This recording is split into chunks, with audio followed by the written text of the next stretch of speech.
شعبك يا مدح ضبا وهرية مدحوين إسماعيل عمر جيلة ويدين وقلاضي إن السن نبض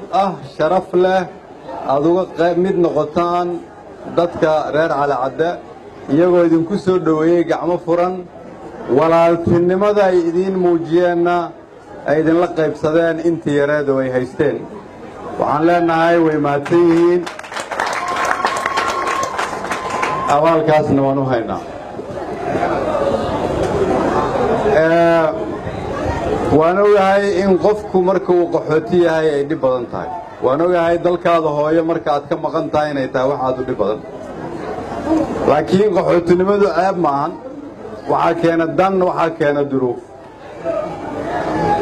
ووقت أن ولقيس جرين وكمل جارة ولا قبضه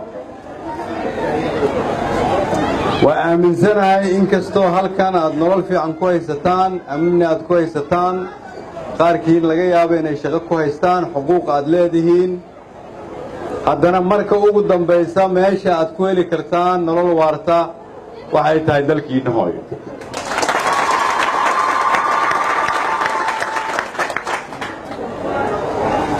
مركا ورواحان روارتين أنا دين شوغان وإنتان رئيس الوزراء نقن كور halkan waxaan xasuustaa hay'adii aan u shaqeynayay markaan irimail ala cadda leerayaan xafiis ka furanayna waxay yiraahdeen halkaas dhaqaale loo heli maayo hay'adaha deeq-bixiyaashana wax bixin maayaan laakiin maadaama halkan aan ku ogaa dad Soomaaliyeed hadafkayga markaana uu ahaa geeskan Afrikada soke oo aan anigu ka shaqeynayo mas'uul ka ahaa meel walba oo dad qaxootiya oo Soomaaliyeed ay joogaan inaan wax gaarsiiyo sidaas aan horta waagaas ku imid meeshan la yiraahdo ala cadde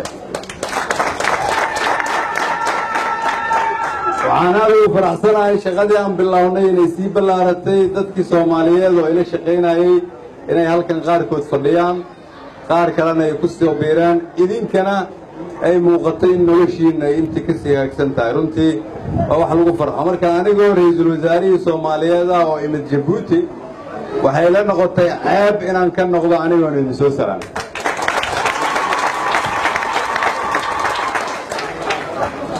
sababtoo ah dawladdu uu hogaamiyo madaxweynaheena Maxamed Cabdullaahi Maxamed Farmaajo sidaad ogtihiin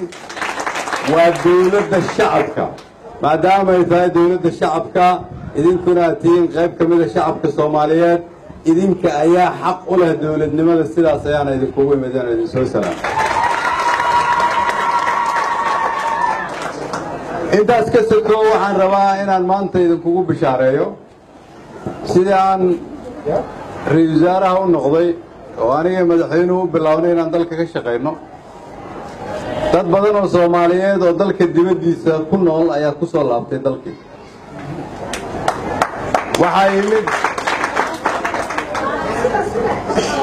waxay mid qaxood dad badan oo maxaabiis oo ka keenay Ethiopia qaaran ka keenay Libya qaaran ka keenay India qaaran ka keenay Seychelles qaaran ka soo wadna Tanzania qaaran ka soo wadna Oman waxaan go'aansanay dadku siday u kala dhib badan yihiin inaan ku bilowno waxaan ka shaqeyn doonaa in qof walba Soomaaliyeed oo dhibaataysan aan isku dayno haddii Ilaahay yiraahdo inay gacanteena gaarto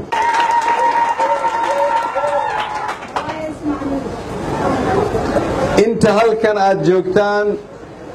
maadaama aad iskuulle haysataan waxaa la rabaa carruurtiina inaad iskuulle u dirtaan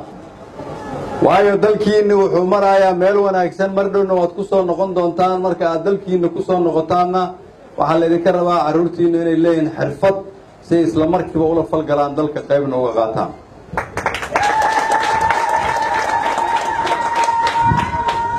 waxaad maqli doontaan kuwo badan oo facebookyada wax ku qora ama idaacado ka hadla oo yiraahdo dalkiina wuu xun yahay dalka Soomaaliya meel xun buu joogaa waa kuwii 28 sano dalka dumiyay ha dhageysanina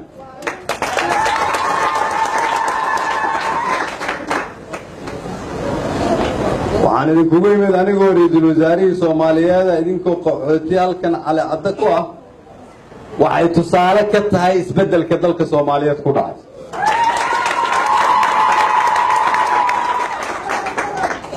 sababta aan idinkugu imid waxay tahay inaan aaminsanahay inaan ra-iisul wasaarihiina ahay aan ahay ra-iisul wasaare soomaaliyeed aanan ahayn ra-iisul wasaare muqdisho ama ra-iisul wasaare qolo waxaan aaminsanahay in xanuunkiina xanuunkeyga yahay farxaddiinnuna ay farxaddayda tahay soomaaliya way ka qiimo badan tahay 27 sano la soo dhaafay way ka sharaf weyn tahay sida hadda naloo yaqaano way ka macno badan tahay waxa ay dadka iyo dunida u garanayaan waxaa soo socota soomaaliya cusub oo adeertiyaad adigu aad ku soo kortay ah waxaan ku rajaynahay ku qalbi fiicanahay hubaa ku niyad fiicanahay in mar kale